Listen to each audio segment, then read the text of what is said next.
Hello, everyone. My name is Anna, and I am very happy to share my story with you today.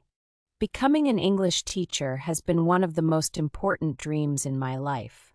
From a young age, I loved the English language, its sounds, words, and the way people from different countries use it to talk and understand each other.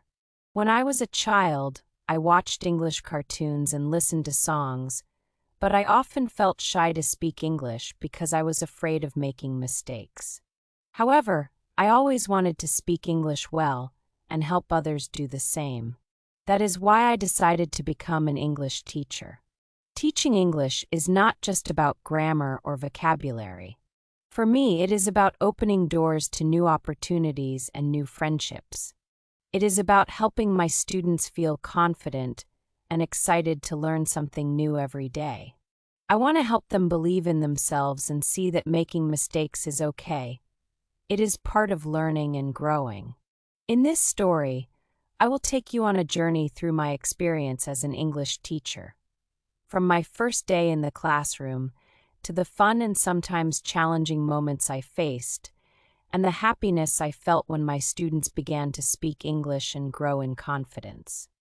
I hope my story will inspire you to never give up on your dreams, to keep learning with joy, and to believe that with patience and passion, we can all help others and ourselves grow every day. Chapter 1. My dream to become an English teacher. Since I was very young, English always felt special to me. I remember when I was about 6 years old, I heard my older sister singing an English song. The song sounded beautiful, but I did not understand all the words. I asked my mother, "What does this word mean?" My mother smiled and told me little by little. That moment made me curious to learn more English. I started to watch cartoons in English like Tom and Jerry and Dora the Explorer. I loved how the characters spoke and the stories they told. Sometimes I tried to copy their voices. I remember practicing, "Hello, how are you?" in front of the mirror many times. I was shy, but I wanted to speak English like them one day. In school, I was lucky to have a kind English teacher. She made learning fun. She sang songs, told stories, and used colorful pictures. I wanted to be like her. I thought, if I become a teacher, I can help many children learn English like I do. When I went to university, I chose to study English education. I studied hard because I wanted to be a good teacher. I learned about grammar, pronunciation, teaching methods, and how to help students who are shy or find English difficult. Sometimes I worried if I was good enough. Teaching is a big responsibility, but my dream gave me courage. I wanted to share my love of English with others. I imagined a classroom full of happy children learning and having fun. That dream made me work harder every day. Chapter 2. The first day of teaching. The morning of my first day teaching was full of excitement and nervousness. I woke up early, wore my best clothes, and prepared my lesson plan carefully.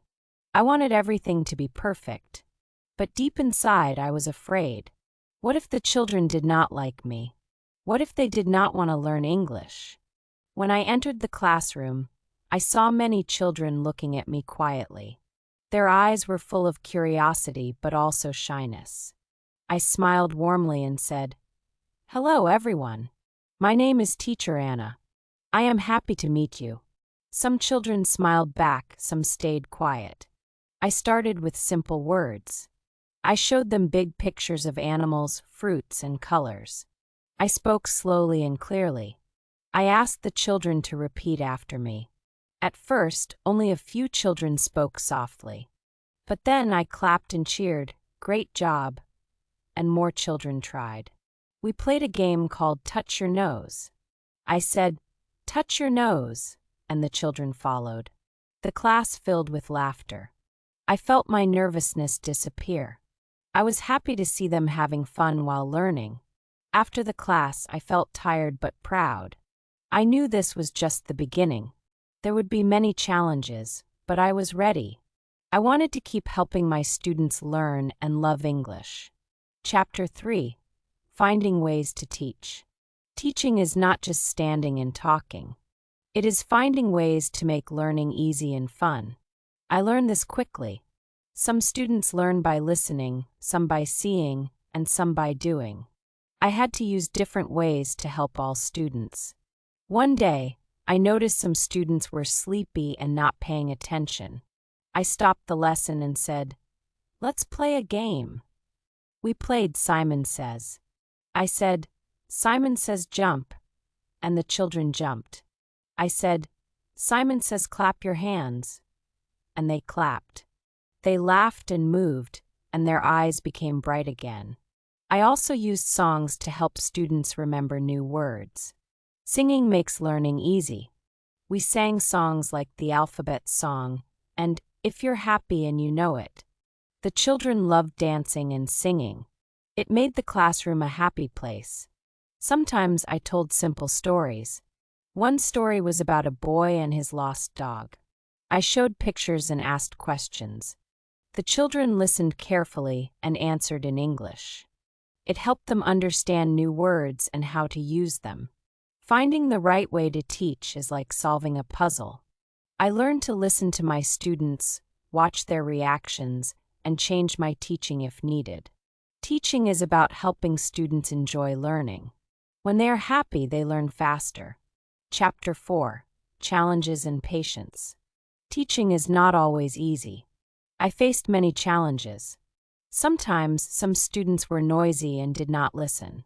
One boy talked loudly and distracted others. At first I felt upset, but then I remembered I had to be patient. I talked to him kindly, "Please listen." When you listen, you learn faster. Slowly, he stopped talking and started to pay attention.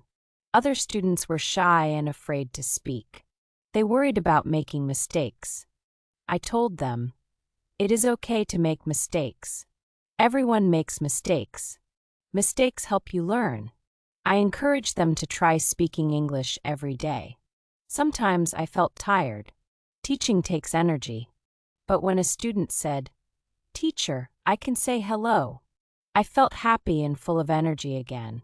Those small moments made all the hard work worth it. I also learned that teaching is about understanding students. Some have problems at home or feel sad. I listened to them and tried to help. Teaching is about caring for students' feelings, not just teaching words. Chapter 5. Small Moments of Success.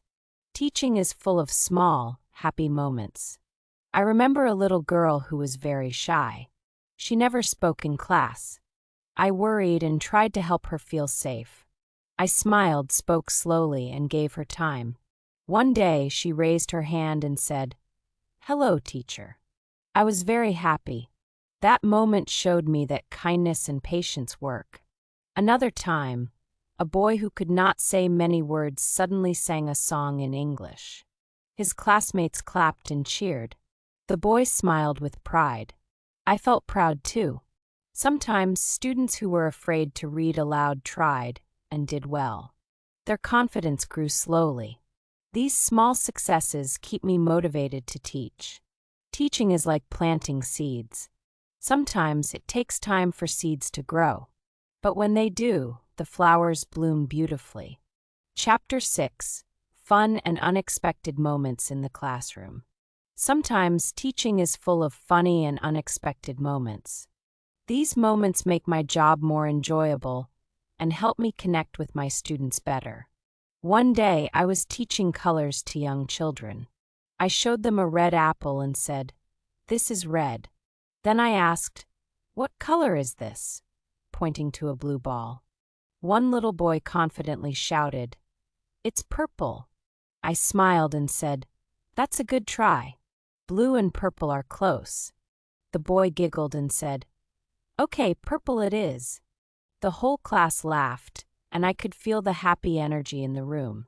Another time, we were practicing simple sentences like, "I like." I asked a student, "What do you like?" He said loudly, "I like cats." Then suddenly his friend said, "I like dogs too." The class became a lively conversation about pets. I joined in, I like dogs and cats. The children laughed and chatted happily in English, practicing without feeling shy. Sometimes students get creative in surprising ways. One girl drew a picture of a rainbow and said in English, "Rainbow is beautiful." Then she told me she wanted to be an artist. I encouraged her to learn English so she could tell her stories to more people around the world. These little moments of laughter, mistakes, and creativity remind me why I love teaching. The classroom is not just a place for study, it's a place for joy, friendship, and learning together. Chapter 7: Teaching Different Types of Students. Every student is different, and teaching each one requires a different approach. Some students learn quickly, while others need more time and support. I remember a boy named Tom who was very shy. He rarely spoke in class. At first, I thought he didn't understand, but then I realized he was just afraid to speak English. I talked to his parents and found out he was shy at home too.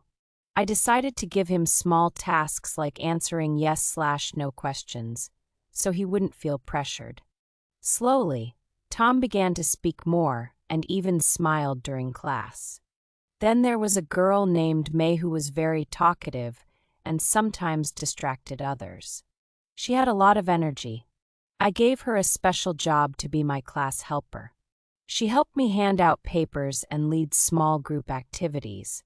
This made her feel important and helped her focus. Some students learn better with music, others with stories, and some by playing games.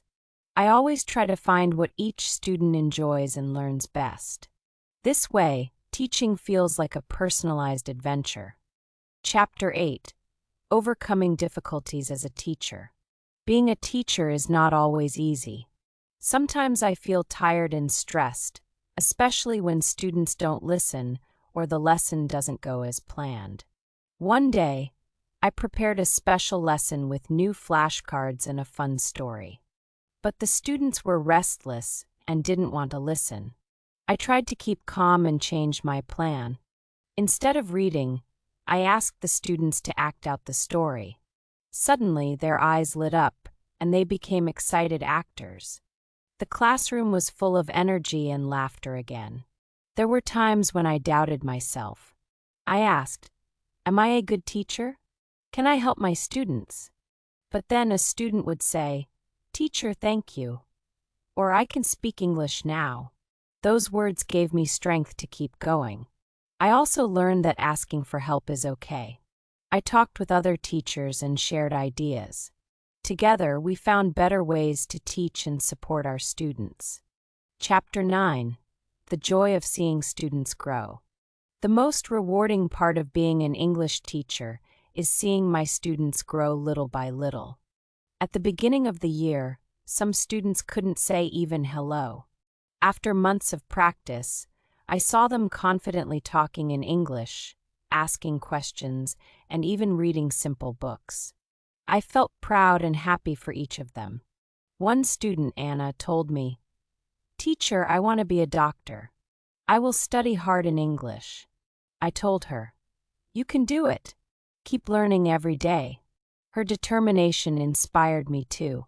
Sometimes former students visit me and say, "Teacher, I passed my English exam." Those moments remind me that teaching is a journey we take together. Chapter 10: My Dreams for the Future. As I continue teaching, I have many dreams for my students and myself. I dream of opening a small English learning center where children and adults can learn in a fun and caring environment. A place where everyone feels safe to speak, make mistakes, and grow. I want to create new lessons with technology like videos and games to make learning exciting for all ages. Most of all, I want my students to know that learning English is not just about words. It's about connecting with people, understanding new cultures, and opening doors to many opportunities. Every day, I feel lucky to be a teacher.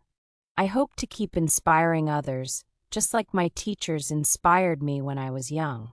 Conclusion: looking back on my journey as an English teacher, I feel very grateful and proud.